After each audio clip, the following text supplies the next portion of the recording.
Hi, did you ever stop to wonder about the energy of complaint? Let's talk about that.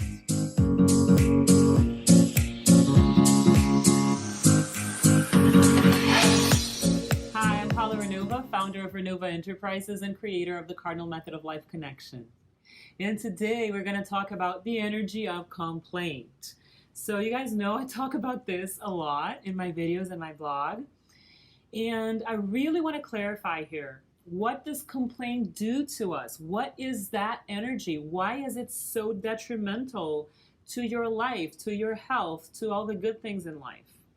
Complaining is much worse than we think. If we are not aware of how energy behaves, because in a materialistic culture, as our Western culture is, right, we tend to think that matter is all there is and that matter is complex, but I'll tell you this, energy is way more complex than matter.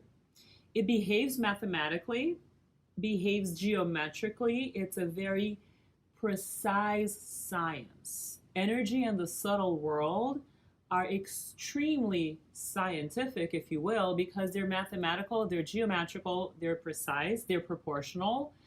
So, what happens with the energy of complaint is, remember, your thoughts create your reality. What you say, the words you pronounce, are an enhancer and a confirmation of what you're thinking. So when you complain in your mind, it's already toxic. When you complain, when you talk, it's much worse. It's like, I would say at least 10 times worse, but it could be 100 times worse because you're manifesting much more when you talk than when you think.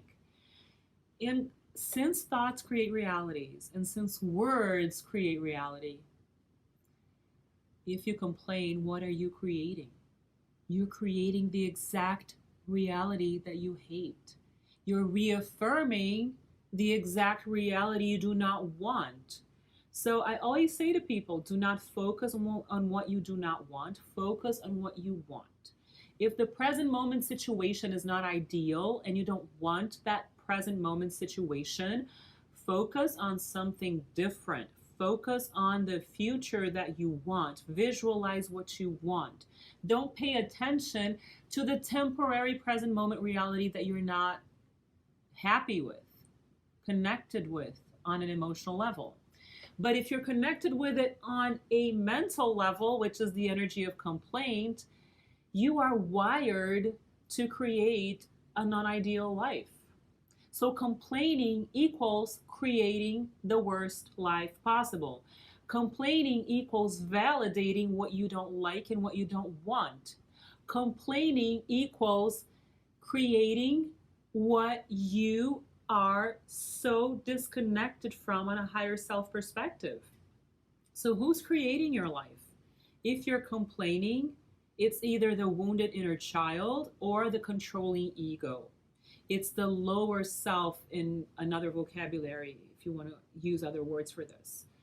If you decide to stop complaining about present moment situations that make you unhappy, then you're in a quantum leap of consciousness. Then you're creating alchemy within.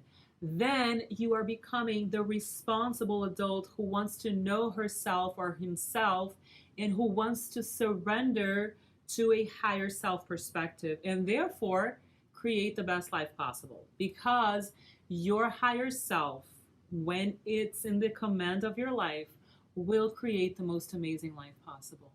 So if your current situation is unpleasant, if your current situation is far from ideal, part of it is because the deep unconscious and subconscious minds are creating this detrimental reality. There are programs, there are belief systems, there are limitations that are not allowing you to create the best life possible in the deep unconscious and subconscious minds. And also, you may not know the mechanisms behind the creation of an amazing life. So if you know yourself better, you can create transformation in a beautiful, much better life. Your higher self perspective creates an amazing life. People who lead happy, healthy, good lives have given the command of their lives to their higher selves, And that requires doing your inner work. It does not come freely in the way that we tend to think when we're thinking with a lazy mind. I'm not saying that you have to be engaging in so much effort, because a lot of things in the abundance of life are effortless. It's about losing the grip, as Deepak Chopra would say. But it does require your focus. It does require your commitment. It does require your discipline with your thought patterns and the words that come out of your mouth. So, in a practical sense, if you want to create a better life for yourself, the first thing you need to do is stop complaining. Zip it. Don't talk about the things you hate to other people. The second thing is start zipping it in the mind, because it's the first step to stop talking about it. It's already huge, but the mind chatter will probably remain. It takes dedication, right? But then you will also monitor your thoughts and understand that you're purifying your inner world, and that the manifestation of this cleanse and this change within is going to come in the outside world for sure. You can trust it. Some people say, well, it's not coming fast enough, it's taking a while. Well, you probably have a habit of years complaining, so decluttering does take time. It takes dedication. That's why I say to people, meditate every day, pray to the higher lights, to your higher self. Pray to the seed of light that you have within. If you don't like the idea of an external God, the inner world is everything. The seed of light and the higher self live within. So pray to this higher mind. And not just ask for change, but act on it. Allow yourself to change. Monitor your thoughts, monitor your words. Know that you are a creator of life, and that everything that's happening to you, if it's not ideal, it is the creation of who you have been in the past. And now that you're willing to change, things will change for sure. You can trust on this. This is a law of nature. It is the law of attraction.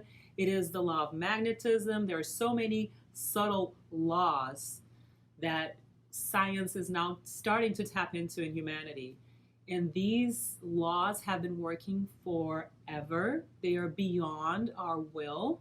And once we know how to tap into them and use them in our favor, life happens in the most amazing, beautiful way possible.